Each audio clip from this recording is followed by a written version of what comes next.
You and LaRue have been an incredible inspiration to Sheila and me and to our family. The support that you provided us early on with TopBox helped it expand across the city and throughout Northern Illinois. Your voice, your endorsement, your leadership, and your help has made all the difference. So it's an honor to have you here. I'll give you a round of applause.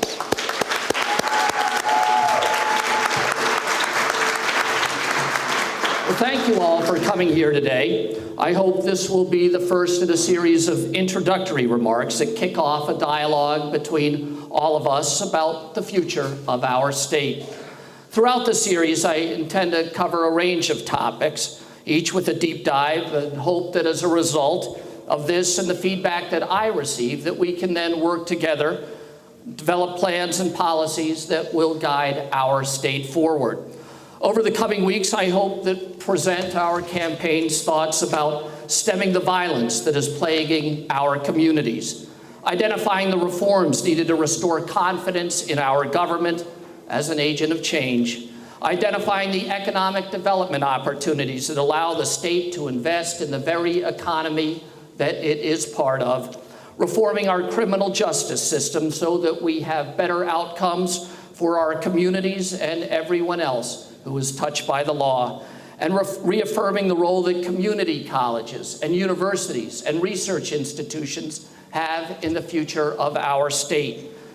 I hope to discuss rebranding Illinois from a leader in political corruption and daily violence, and instead see it as a worldwide leader in disability rights and mental health care coverage. With you, I want to develop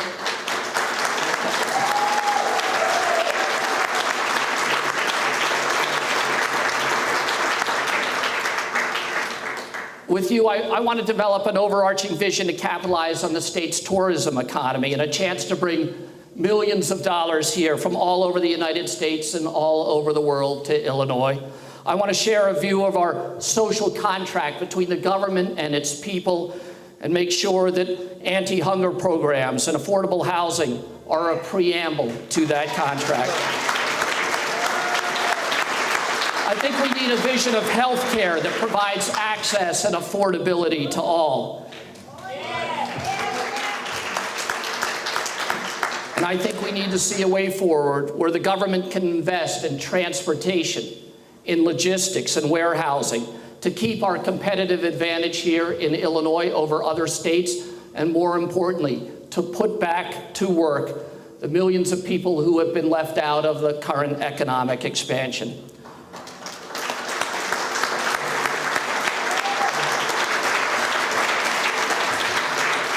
We need to advocate for a capital bill that recognizes the federal government's intention to pass a massive infrastructure spending program later this summer, and the need for immediate compromise in Springfield in order to, among other things, take advantage of the forthcoming federal spending. I'm going to spend this campaign talking to the people of Illinois about this agenda and how we can restore the promise of our state through a series of town halls. Over the coming months, we will be laying out the details of each of these plans, because never again should we elect a governor who runs on platitudes and never tells us what he's going to do until the day after he's elected.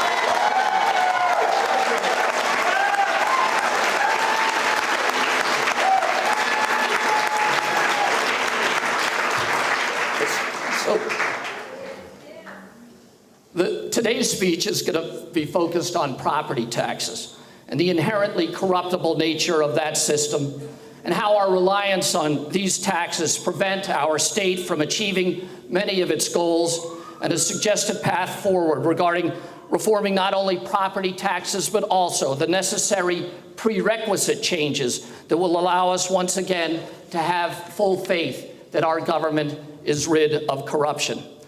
Throughout American history, we have been taught that America is the land of opportunity, where the American dream of rising from rags to riches is the promise of our country. The United States is, at its best, a place where anyone can make it, a nation of rugged individualism, unlimited opportunity, and freedom for all. At its best, the American ideal is of a country where there is equal opportunity, if not equal outcome, Americans come to this desire for freedom honestly. We inherited it from our parents. It was taught to us by our teachers, and it was brought to us by the people who helped raise us in each of our communities. But freedom is also the hallmark of our great religions in America. We have the example of John Paul II, who spoke before the United Nations, and in that speech he says, "Ladies and gentlemen, freedom is the measure of man's dignity." And so in this concept of freedom, the fundamental tenets of the American ideal and Abrahamic social justice are linked forever. We are living in a time when our fellow citizens are voicing concern about freedom and the status of the American dream, which it represents, as that dream seems to slip away from them and from their children. For years, we have sensed the frustration at this growing economic oppression in the Occupy movement. We have seen it and felt it in the rage of the Tea Party leaders. We could relate to it in the indivisible movement. We could see it in the despair of millions of Americans who no longer participate in the public life of our country, even by voting. You could see it in the rage and anger in places like Ferguson, Missouri, and Baltimore, Maryland, where the gentrification of American cities is occurring, in which we isolate the poor and minorities in suburbs without hope.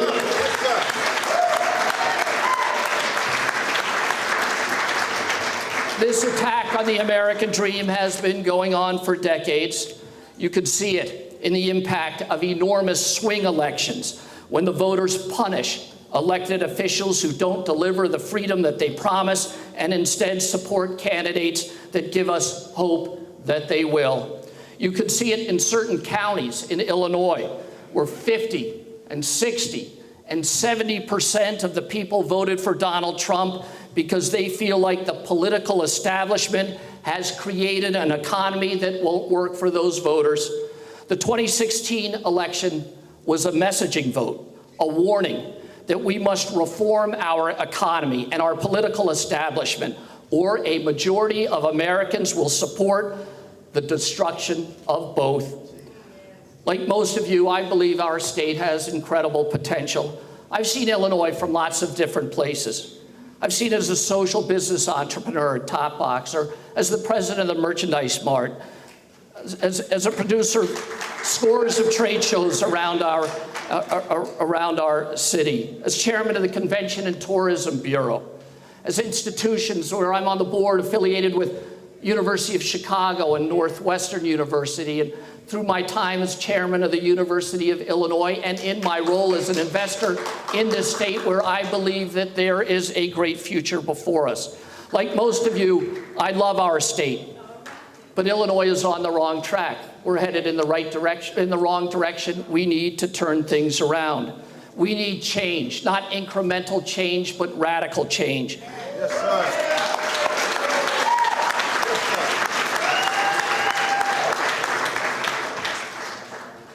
That radical change must, of course, start with changing out the governor. But changing out...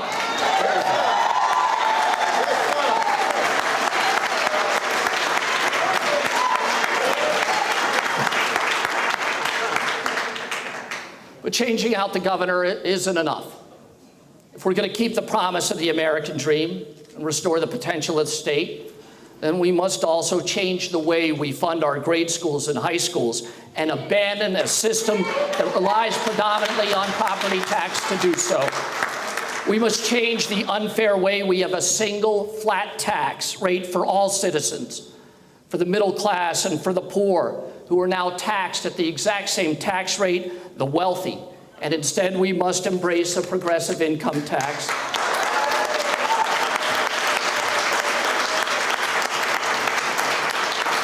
We must change the way we tackle the scourge of gun violence and free up resources to fight it. But to do all of those things, we must, as a prerequisite, first change a political system that helps the establishment and the wealthy at the expense of everybody else.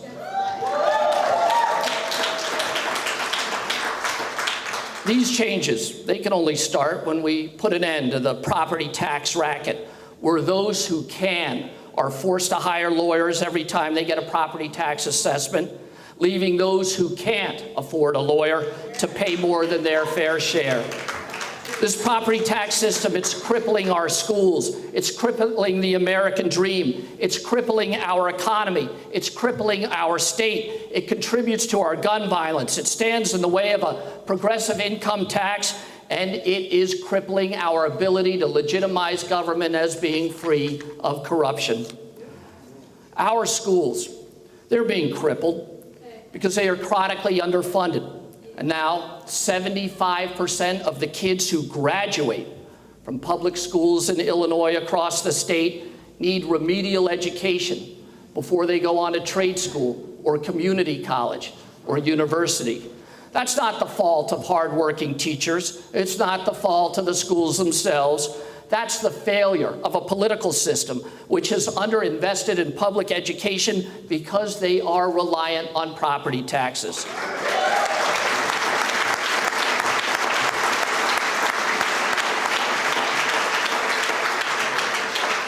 Illinois' funding of education is the most inequitable system in America. According to one study, Illinois takes more in taxes from the poor and the middle class than almost any other state in the nation, and then returns to the poor and middle class less than any other state in the nation as well. And as a result, 75% of our kids suffer. The American dream, it's crippled by the property tax system too, because too few of our high school graduates are educated well enough to obtain jobs that command a salary that allow them to earn a living wage. Without a living wage, these young adults will never be economically self-sufficient. They will never know the financial freedom and the joys of living in the land of the free.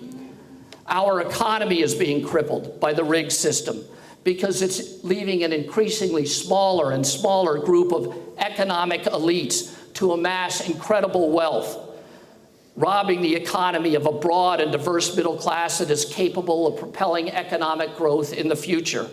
Our state is being crippled because this group of economic elites are taking the wealth that they've amassed here in our state and moving elsewhere with it to tax havens for the rich in order to avoid paying their fair share of the taxes in Illinois.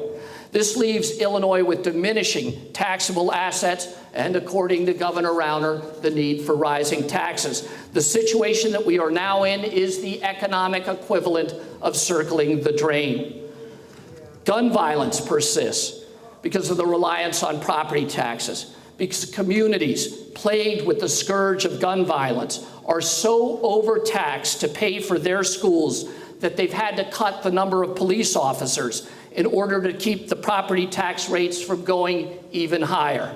The burden of property tax limits places like Chicago from raising the needed resources and revenue for officers and training. Places like Chicago have fewer police officers than they did 10 years ago, and the ones that we have fewer opportunities for ongoing training. The property tax burden keeps our city from funding the very programs that put teenagers to work, providing after-school programming and diverting kids from a life of violence. Everyone, everywhere should be able to wake up on a hot, sunny summer day and look forward to it rather than seeing that gift of nature instead as a dark omen of the violent night to come.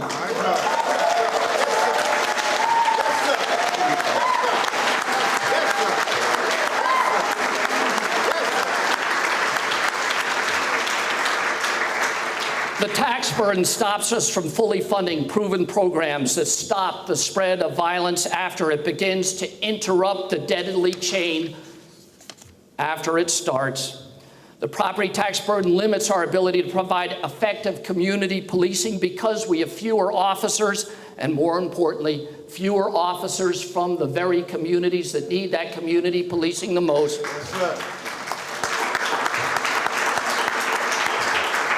Our property tax system keeps our school system from putting in place the social and emotional learning techniques that are proven ways to reach children who are growing up in communities surrounded by daily violence and the very threats that keep their minds from focusing on learning English and math and science.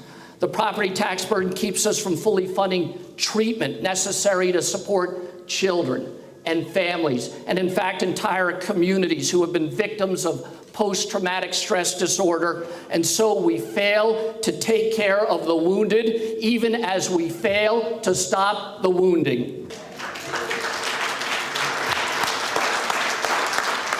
A progressive income tax is blocked by the property tax system because the current regressive tax system, in which the rich pay less than the poor, is a huge benefit to the super rich, who will never trade a self-serving regressive property tax for a fair progressive income tax. We must abandon the property tax system currently in place if we ever want a progressive income tax. Our ability to legitimize government as an agent of change is being crippled because so many people see the system as evidence of political insider abuse, where a billionaire can have a $1 million mansion reclassified as dilapidated on the most expensive block, in the most expensive street, in the most expensive neighborhood, in one of the most expensive cities in the world, and all he needed was the right lawyers to avoid paying his fair share.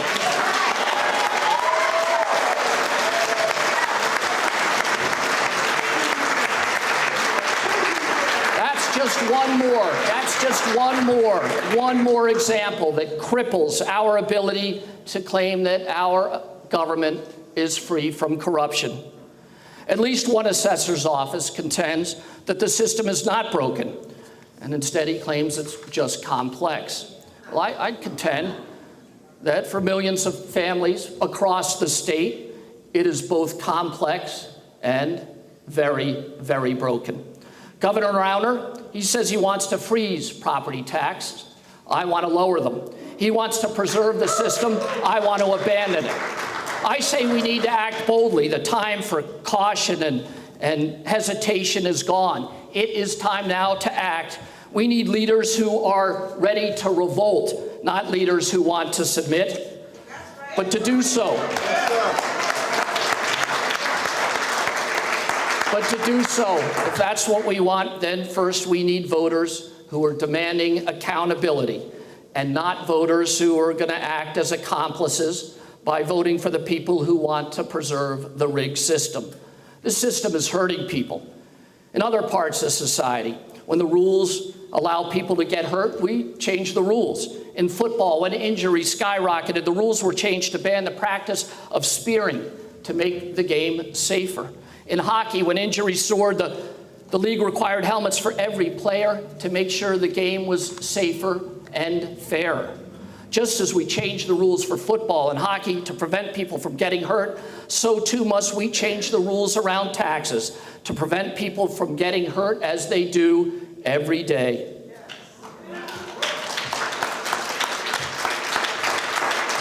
Now, I thank you all for your clapping and your applause, but if you want to come along and fight the fight with me, you need to be prepared to violate the two most important rules of politics in Illinois.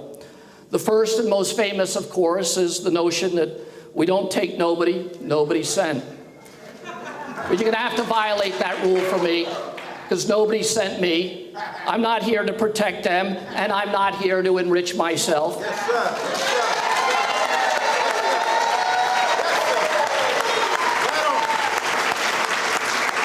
I am simply doing what generations of my family have done for decades before.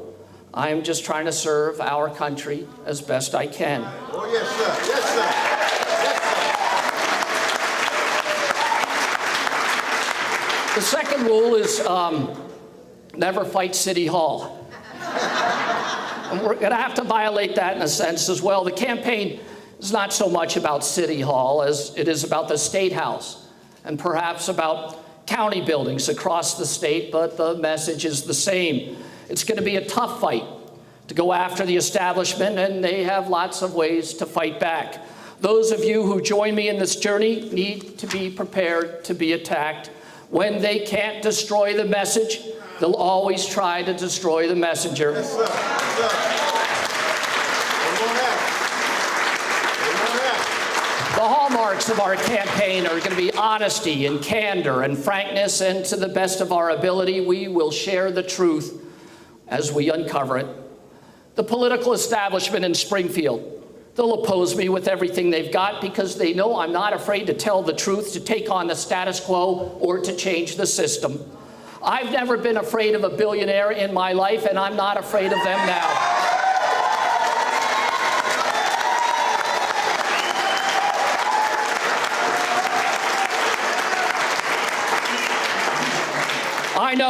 I know our mission was more powerful than their money. I know our message is stronger than their millions.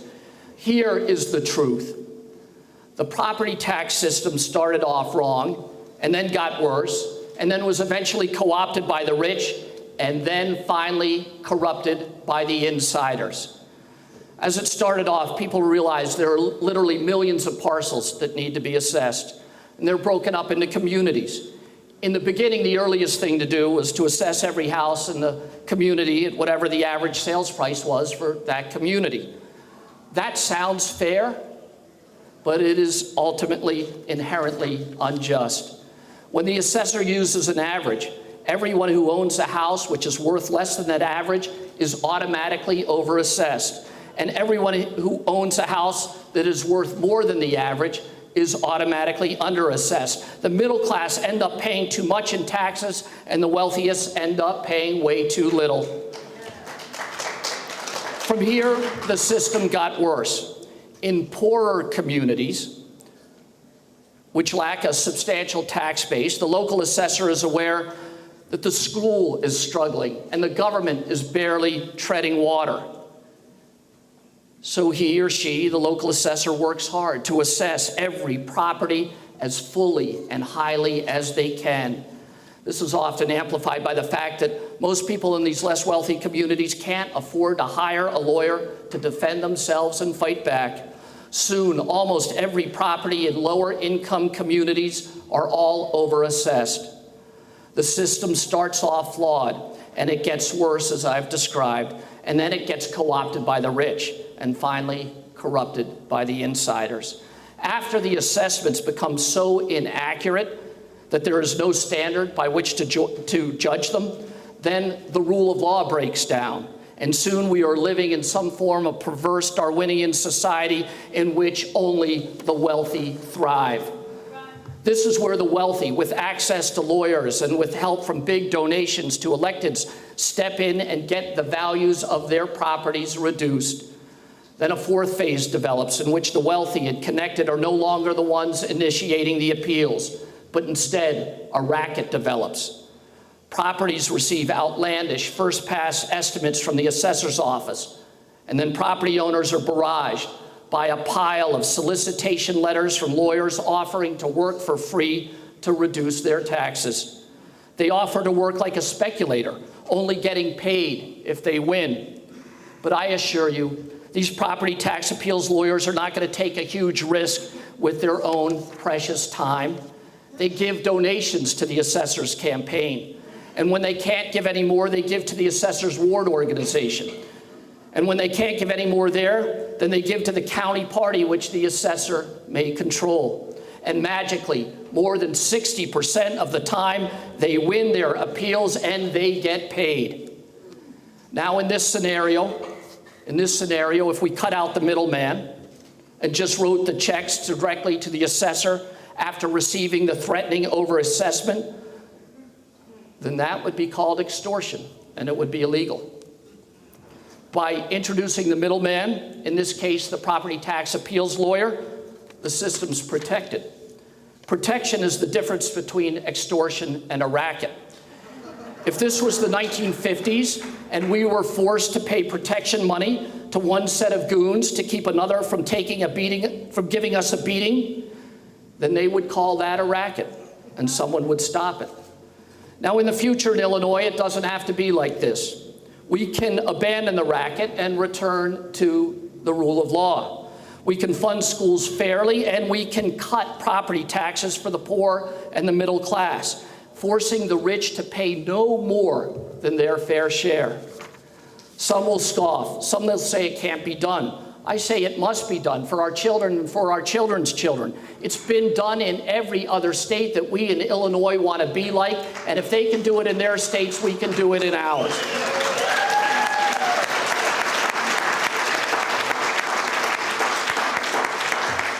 For solutions to this problem, like solutions to so many other problems that we face in Illinois, we need to look outward and not inward. We should not look to Springfield or the Thompson Center. We should look to other states, to other counties, to other cities, and see what they do and identify the best systems there and adapt them, and then bring them here to Illinois. We should look at new techniques like acquisition-based assessments. We should look at studies like the one prepared by the Federal Reserve in Philadelphia. But first and foremost, we should begin by conducting a state audit of the accuracy of assessed valuation by simply comparing the valuations to recent sales. We need to push back on summaries and averages at community levels, which conceal the real truth which can only be found in the granularity of the data. Let's look at the 10 most expensive buildings that have recently sold in every county and compare those to the sales prices to the recent assessment. Let's look at the largest mortgages that have been put in place and recorded in our state and see how the assessed value compares to them. There's a role for all of the citizens in this. Each of us can go on the internet. You can figure out the top 20 most recent sales in your community, and you can compare those sales price to the assessor's office assessments, and you can see for yourself whether you think it's fair and accurate. I've done it for scores of communities, and my conclusion is that the system is rigged against the poor, against minorities, and against anyone who doesn't have access to pinstripe patronage.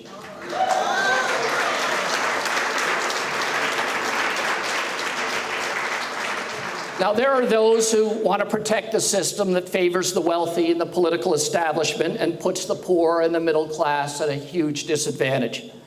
For many members of the political establishment in both parties, the current system works just fine, so they will do whatever they have to do to protect the status quo. In fact, for many of them, it works better than just fine. In fact, it is the source of their outside income. It is the source of their wealth. In essence, they are financially incentivized to preserve a rigged system. We must end the unfairness of a regressive system that protects the powerful and hurts everybody else. I don't think this is about individuals. I think it's about a whole network that makes it nearly impossible to see integrity in the system for the average voter or the average taxpayer. There is a fundamental belief that separates Democrats from Republicans. Democrats believe that government can improve people's lives, can help grow our economy, and can be an agent of positive change. To protect this democratic value, we must protect, therefore, the integrity of government above all else. We know government can only be a vehicle for change if the people that government is meant to serve believe in the integrity of the institution. We don't have that confidence in Illinois because people here don't believe that the political system is rid of corruption. We need to rid government of any hint of corruption by changing the system. To restore government integrity, we need to put a ban on property tax lawyers making contributions to local assessors or to the assessor's political organization or even to political parties that have a hand in slating those political candidates.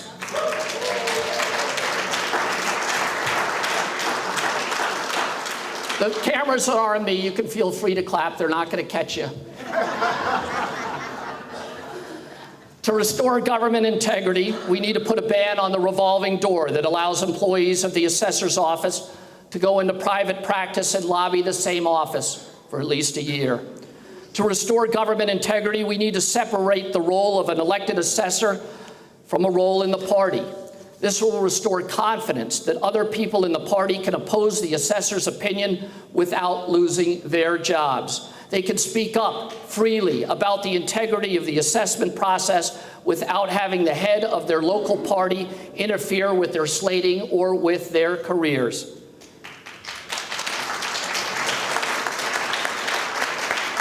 To restore government integrity, we need to ban having family members act as lobbyists and agents before the assessor.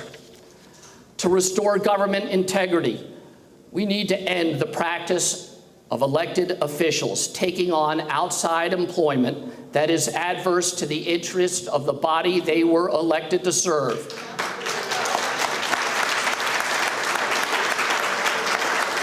And as such, we need to stop elected officials from acting as property tax appeals lawyers.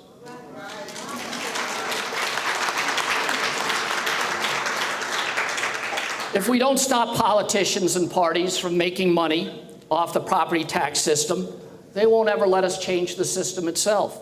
If we don't move away from property taxes, we won't embrace a progressive tax. If we don't embrace a progressive income tax, we will never fund schools properly or restore community safety or rid our cities and towns of the scourge of violence. If we don't fund schools properly, we will never educate our kids to be economically self-sufficient. If the next generation is not self-sufficient, then we cannot restore the American dream. If we don't restore the American dream, we put the very future of our state and our country at risk.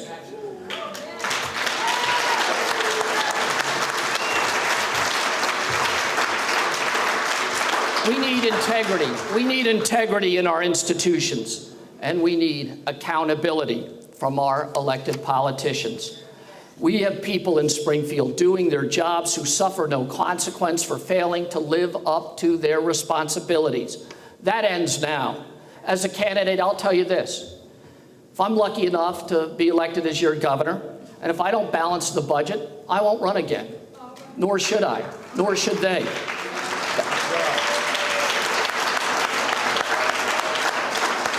That's a level of accountability and honesty that's sorely missing in Springfield. We need to show those people. We need to show those people. We don't work for them. They work for us. Yes, sir. That's